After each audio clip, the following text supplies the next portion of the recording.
쌀. 매일 먹는 가장 오래된 이야기. 쌀은 특별해 보이지 않습니다. 너무 익숙해서 오히려 이야기의 대상이 되지 않는 재료입니다. 우리는 쌀을 늘 그 자리에 있는 것으로 생각합니다.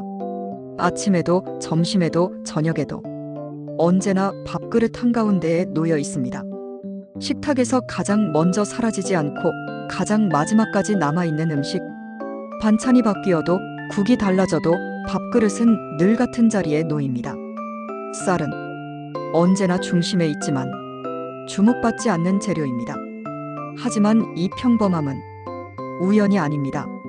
쌀은 가장 오랫동안 가장 많은 사람의 삶을 지탱해온 식재료입니다. 강하지 않아서 오래 남았고 튀지 않아서 사라지지 않았습니다. 그래서 쌀은 유행하지 않습니다. 대신 시간을 통과합니다. 쌀은 식재료이기 전에 생활이었습니다. 사람들은 쌀을 먹기 위해 땅을 고르고 물을 끌어오고 계절을 계산했습니다. 이 과정은 단순한 농사의 문제가 아니었습니다. 쌀은 사람의 하루를 바꾸었고 마을의 형태를 바꾸었고 사람과 사람 사이의 거리를 바꾸었습니다. 논을 함께 관리하기 위해 사람들은 모였고 물을 나누기 위해 순서를 정했고 수확을 맞추기 위해 약속을 만들었습니다. 쌀은 자연스럽게 사람을 혼자가 아닌 함께 살게 만들었습니다. 쌀은 자연 그대로 자라는 곡물이 아니었습니다. 사람이 물을 대주어야 했고 사람이 김을 매주어야 했으며 사람이 수확하지 않으면 밥이 될 수 없었습니다. 그래서 쌀은 사람의 손을 가장 많이 기억하는 곡물입니다. 쌀 한 톨에는 씨를 고른 손, 모를 심은 손, 논에 들어간 발, 허리를 굽힌 시간, 땀의 무게가 겹겹이 남아 있습니다. 밥 한 그릇은 결코 가볍지 않습니다. 쌀의 시작은 아시아의 습한 땅이었습니다. 강이 흐르고 물이 고이고 안개가 머무는 곳. 사람들은 그 땅이 다른 곡물보다 쌀에 더 어울린다는 사실을 경험으로 먼저 알았습니다. 밀은 바람이 부는 땅에서 자라지만 쌀은 물이 머무는 땅에서 자랍니다. 쌀을 키운다는 것은 물을 다룬다는 의미였고 물을 다룬다는 것은 자연을 통제한다는 뜻이 아니라 자연과 호흡을 맞춘다는 뜻이었습니다. 벼는 물 위에서 자라는 곡물입니다. 논에 물을 대면 땅과 하늘의 경계가 사라집니다. 하늘이 논에 비치고 벼는 그 사이에서 자랍니다. 이 장면은 단순한 농업 풍경이 아니라 문명의 풍경이었습니다. 쌀을 재배하는 사회는 이동하지 않았습니다. 정착했습니다. 벼는 옮길 수 없는 곡물이었고 자리를 지켜야만 수확할 수 있는 곡물이었기 때문입니다. 그래서 쌀은 유목의 곡물이 아니라 정착의 곡물이 되었습니다. 쌀이 자리 잡은 곳에는 마을이 생겼습니다. 마을이 생기자 사람들은 함께 살아야 했고 함께 살기 위해 질서가 필요했습니다. 물은 위에서 아래로 흐르지만 논의 물은 사람이 정한 순서에 따라 움직였습니다. 누가 먼저 물을 쓰는지, 언제 물을 막는지, 언제 물을 빼는지. 쌀은 자연스럽게 규칙을 만들었고 그 규칙은 사회를 만들었습니다. 쌀은 시간을 재는 도구이기도 했습니다. 모내기를 하고 김을 메고 벼가 익기를 기다리고 수확을 합니다. 사람들의 1년은 시계가 아니라 쌀의 성장 속도로 흘렀습니다. 비가 늦으면 시간이 늦어졌고 해가 길면 시간이 길어졌습니다. 그래서 쌀은 달력 없는 시대의 달력이었습니다. 한국에서 쌀은 특히 더 깊은 의미를 가졌습니다. 쌀은 밥이었고 밥은 곧 삶이었습니다. 밥 먹었어? 라는 말은 인사였고 안부였고 상태를 묻는 말이었습니다.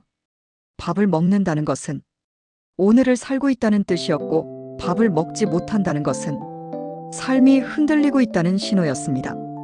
쌀은 의식의 중심에도 놓였습니다. 제사상 위의 밥, 잔치상 위의 밥, 돌잔치의 밥, 이사갈 때 짓는 밥. 쌀은 사람의 중요한 순간마다 늘 빠지지 않았습니다. 태어날 때, 함께 살 때, 떠날 때까지 쌀은 자신을 드러내지 않습니다. 향이 강하지도 않고 맛이 튀지도 않습니다. 하지만 쌀은 모든 맛을 받아들입니다. 매운 음식의 불을 누그러뜨리고 짠 음식의 끝을 정리하며 기름진 음식의 무게를 받아줍니다. 쌀은 주인공이 아니라 무대입니다.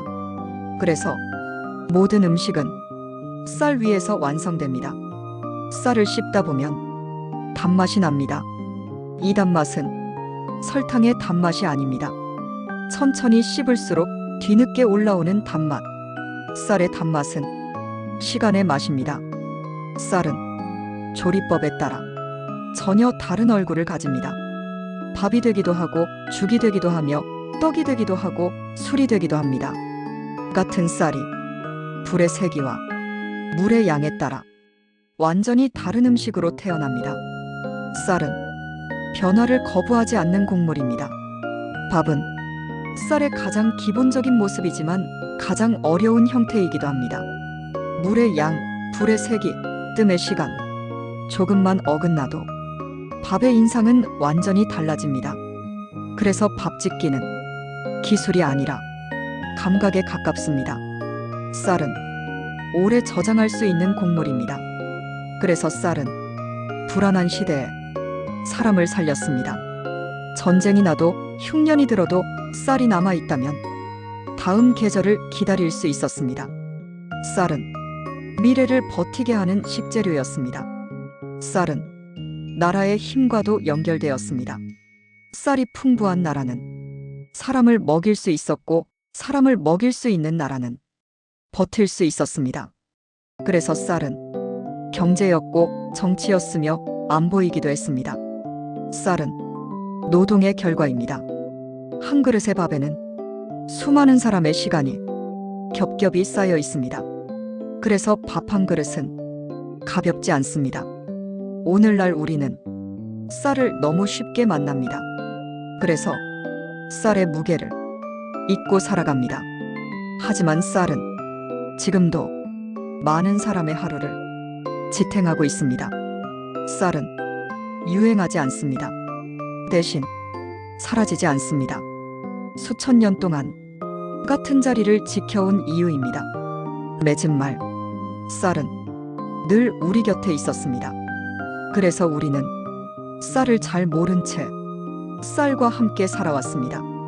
하지만 이 평범한 곡물이 없었다면 지금의 삶도 없었을지 모릅니다. 쌀은 문명이었고 생활이었으며 지금도 계속되는 이야기입니다. 오늘 밥 한 그릇을 앞에 두고 잠시 생각해 봅니다. 이 평범한 음식이 얼마나 긴 시간을 견뎌왔는지를. 오늘의 이야기가 좋으셨다면 다음 여정에서도 다시 만나 뵙기를 바랍니다.